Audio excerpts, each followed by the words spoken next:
আজ হচ্ছে গণেশ চতুর্থী, তাই আমি যাচ্ছি গনুদাদার জন্যে এই ফুল মিষ্টি এইসব আনতে। আর আমাকে রেডি হতে দেখে বুঝি আমার গায়ের ওর ঝাপটে পড়ছে যাবে বলে রেডি হতে দেখলেই ওর বায়না শুরু হয়ে যায়। আর হ্যাঁ, আগের ভিডিওতে তো বলেইছিলাম যে আমার বোনজি, মা, দিদি, বাবা সবাই এসছে। তো আজকে হচ্ছে মারা এসছে দ্বিতীয় দিন, তাই আজ রান্নার দায়িত্বটা মায়ের ওপর। বঞ্জিকে সাথে করে নিয়ে গুজিকে একটু সামলে রেখে দুজনে মিলে গেলাম ফুল মিষ্টি নিয়ে আসার জন্য। আর এই যে আমি যে জুতোটা পরেছি এটা কিন্তু মায়ের। আর আমরা যে ফ্ল্যাটে থাকি তার নিচেই রয়েছে ব্যাংক অফ ইন্ডিয়া। গণেশ পুজোর জন্য বেশ ভালো বেলুন দিয়ে দেখলাম ব্যাংকটা সাজিয়েছে। আর হ্যাঁ, যাওয়ার সময় বাবাকেও সঙ্গে করে নিয়ে গেছি, কারণ কয়েকটা জিনিস নেব। আর পুচকুও সাথে রয়েছে, তাই অসুবিধা হবে। তো আমরা প্রথমে এই লাড্ডু কেকটা নেব বলেছিলাম। তো আমার বর কাল রাতেই এসে লাড্ডু কেকটার জন্যই অর্ডার করে গেছিলো, কিন্তু লাড্ডু কেকটা একটু ডিসপিউট এসেছিলো বলে লাড্ডু কেকটা নেওয়া হয়নি। তো বাড়ি গিয়ে দেখাচ্ছি কোন কেকটা নিলাম। তো কেক নেওয়ার পরে আমরা একটু মিষ্টি নিয়ে চলে এসেছি ফুল নিতে। ফুল কেনা হয়ে গেছে, এবার এসেছি ধুনুচি নেওয়ার জন্য। আর এখানে এসে দেখি অনেকগুলো গনু দাদা বসে রয়েছে, তো তাদেরও একটু ছবি ভিডিও নিয়ে নিলাম। তো বাড়ি এসেই আমি স্নান করে ফ্রেশ হয়ে নিয়েছি। তো ফ্রেশ হয়ে নিয়ে এবার আমি পুজো করতে বসেছি। আজ তো পুজো দেওয়ার সময় একটা আলাদাই আনন্দ লাগছে, কারণ আমার ঘরে এতজন গোপুসোনারা একসাথে রয়েছে। আর গোপুসোনারা থাকলে এমনি মনটা ভালো হয়ে যায়, তার উপর আজকে আবার কোনো দাদার জন্মদিন। তো তাই এই গুনু দাদার স্পেশাল জন্মদিনের জন্য আমি মালা কিনে এনে সিংহাসনটা যেটুকু পেরেছি ছোটোর মধ্যে সাজিয়ে দিয়েছি। আর এই যে এই কেকটা আমি এনেছি, তো কেকটা খুলে দেখাচ্ছে যে আমি কোনটা এনেছি। যেহেতু লাড্ডু কেকটা পাইনি, তার জন্য আমি এই মোদক কেকটা নিয়ে এসেছি। তো মোদক কেকটা খোলার পর দেখলাম যে সাইডে হয়ে গেছে, তো আমি হালকা করে আবার একটুখানি সরিয়ে মিডিলে করে দিলাম। আর এখানে নিয়ে এসেছি মোদক মিষ্টি। আর যেহেতু বনু দাদাকে বড় কেকটা দেওয়া হবে, তো আমি গোপুসোনাদের জন্য এই ছোট ছোট পেস্ট্রিগুলো নিয়ে এসেছি। আর যেহেতু আমার ওই সিংহাসনটা একটু ছোট রয়েছে, তার জন্য আমি আর এই কেকটাকে ওখানে বসাতে পারিনি বলে এই সাইডে রেখেছি। আর এখানে আমি গোপুসোনাদেরকে পেস্ট্রি আর মোদক দিয়ে পুজো দিয়ে দিয়েছি। তো পুজো দেওয়ার পর আমি এখানে বসে পড়েছি খেতে। আবার কালকের মতো সবাই একসাথে খেতে বসে পড়েছি। খুবই ভালো মজা হচ্ছে, আনন্দ হচ্ছে। আর মা এই চিকেনটা করেছিল। আমার মা না চিকেনটা দারুণ রান্না করে, তো তাই মায়ের উপর দায়িত্ব দিয়েছিলাম চিকেন রান্না করার জন্য। খেয়ে দিয়ে উঠে আমাদেরই জামা কাপড় মেলছিল বেলকনিতে। আর এখানে গুজি বসে রাস্তার ধারে লোক দেখছিল। তারপর আমরা সবাই মিলে একটু রেস্ট নিয়ে নিলাম ঘন্টাখানেক। আর এখন প্রায় বাজে ঘড়িতে ওই 4টে মতো। আর বাবা বলল যে আজকেই বাড়ি চলে যাবে, থাকবে না। তাই আমি বাবাকে প্রসাদের একটু কেক আর পেস্ট্রি দিয়ে দিলাম, যাতে বাবা বাড়ি গিয়ে সন্ধ্যার পরে খেতে পারে। আর এখানে দিদি আবার বাবার ব্যাগটা গুছিয়ে দিচ্ছিল ঠিকঠাক করে। এটা বাবার ব্যাগ না, মা নিয়ে এসেছিলো। তো মা বাবা যাচ্ছে বলে কিছু জিনিস পাঠিয়ে দিল বাবার হাট থেকেই।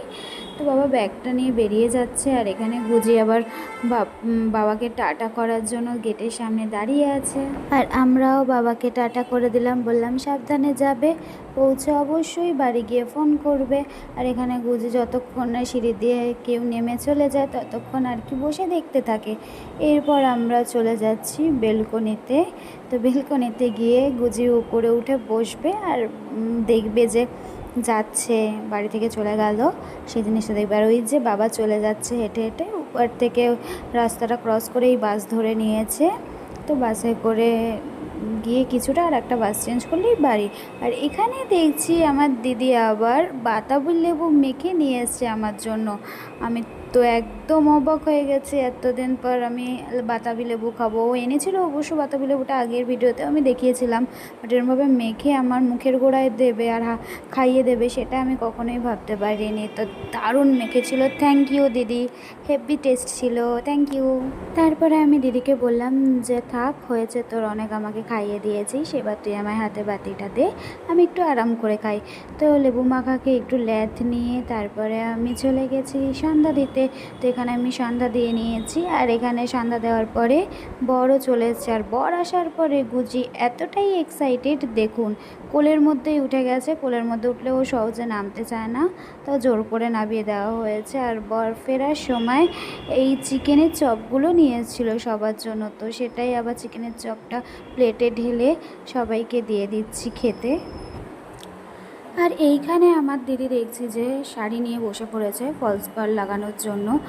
তোর পুজোর সময় প্রচণ্ড চাপ থাকে শাড়ির ফলস পিকো করার জন্য, তাই এখানে এসে একটুও টাইম নষ্ট করলো না, তো একটা শাড়ির দেখলাম যে ফলস পাড় বসিয়ে নিল। আর এখানে আমি রেডি হয়ে গেছি, যাবো একটু, এই গণেশ পুজো ছিল, তার নিমন্ত্রণ ছিল প্রসাদ আনার, তার জন্য সেখানে গেছিলাম। আর এত লম্বা লাইন দেখে আর প্রসাদ নিইনি, বাড়ি চলে এসেছি। বললাম না, এত লম্বা লাইনে আর দাঁড়িয়ে লাভ নেই, পরে এসে প্রসাদ নেব। বাড়ি আসার পরে আমার কর্তামশাই আবার একটু আমার বেটুর সাথে খেলা করছে বেলুন নিয়ে। বেলুন দেখলে কিন্তু আমার বেটুটা আবার খুব ভয় পায়।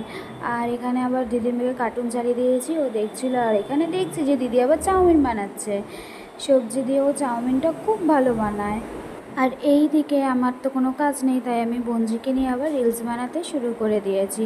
আর দেখতে দেখতে দিদিরও চাউমিনটা বানানো হয়ে গেছে, তো আমি বললাম যে দিদি রেডি হয়ে নেয়, চল একটুখানি বাইরে বেরিয়ে আসি। আর এখানে সবাইকে রেডি হতে দেখে লাবু তো গায়ের ওপর ঝাঁপিয়ে পড়েছে, আমার মাও রেডি হয়ে গেছে, তাই আমরা সবাই মিলে যাবো একটু বেরু বেরু করতে। লাবুও যাবে বলছে, কিন্তু লাবুকে তো নিয়ে যাওয়া যাবে না, তাই ওকে রেখে দিয়ে আমরা বেরিয়ে পড়লাম। তো বেরিয়ে আমরা আগে যাব বাজার কলকাতা। বাজার কলকাতা কিন্তু আমাদের ফ্ল্যাটের পুরো পাশেই, মানে রাস্তার ক্রস করলেই বলতে গেলে বাজার কলকাতা। তো সেখানে গিয়ে আগে আমি আমার জন্য কিছু জিনিস দেখছিলাম, কিন্তু বর বলে দিয়েছে যে তুমি এখন তোমার জন্য কিছু নেবে না, আগে যেটা নিতে যাচ্ছ সেটা নিয়ে বাড়ি চলে আসবে। তো যাই হোক, এখানে দেখে যাচ্ছিলাম যে কীরকম কী কালেকশন উঠেছে। আর এখানে আমি দিদির মেয়ের জন্য একটা ফ্রক পছন্দ করেছি, বেশ ভালো লাগছিলো আমার, ওকে আমি এরকম টাইপেরই ফ্রক দিই। তারপর ওকে বললাম যে যা ট্রায়াল রুমে গিয়ে দেখে নে কোন সাইজটা তোর হচ্ছে। আর আমি এখানে একটুখানি সেলফি নিয়ে নিয়েছিলাম, ভিডিও নিয়ে নিয়েছিলাম। তারপর আমাদের কেনাকাটা হয়ে গেছে, তো কেনাকাটি করে আমি বাড়ি চলে এসেছি। আর বাড়ি আসার পরে লাবু কী করেছে একবার দেখুন, এতটাইও এক্সাইটেড হয়ে গেছিলো আমি এতবার ধরে আজকে বাইরে বেরিয়েছি, তাই গায়ের মধ্যে হামলা করেছে। আর বাড়ি ফেরবার সময় ওই প্রসাদ গণেশ পুজোর নিয়ে একেবারে চলে এসেছি সবাই মিলে, তো সেই প্রসাদটাই আমরা খেয়ে নিচ্ছি এখন। প্রসাদ খেয়ে নিয়ে একটু রেস্ট করার পরে দিদি যে চাউমিন করেছিল, রাত্রেবেলা অল্প করে একটু চাউমিন খেয়ে নিলাম। আর দিদির মেয়ে খাচ্ছিল ওই প্রসাদের কেক। তো চলুন আজকের ভিডিওটা এখানেই শেষ করছি। সবাই খুব ভালো থাকবেন, সুস্থ থাকবেন, সাবধানে থাকবেন। টাটা।